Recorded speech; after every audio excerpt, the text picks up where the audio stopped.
ಶುಭ ಯೋಗ ಬರುವುದಮ್ಮ, ಯೋಗಿ ಬರುವನಮ್ಮ, ಶುಭ ಯೋಗ ಬರುವುದಮ್ಮ. ರಾಘವೇಂದ್ರ ಗುರುರಾಯ ಬಂದು ಭವರೋಗ ಕಳೆವನಮ್ಮ. ವಾರ ಬಂತಮ್ಮ, ಗುರುವಾರ ಬಂತಮ್ಮ.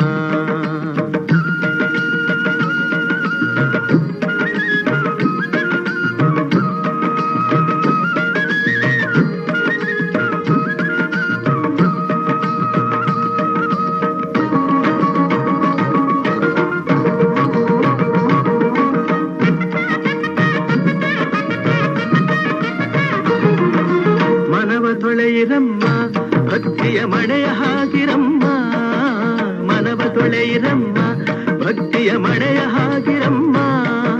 ಧ್ಯಾನದಿಂದ ಕರೆದಾಗ ಬಂದು ಒಳಗಣ್ಣ ಬೆರೆವನಮ್ಮ.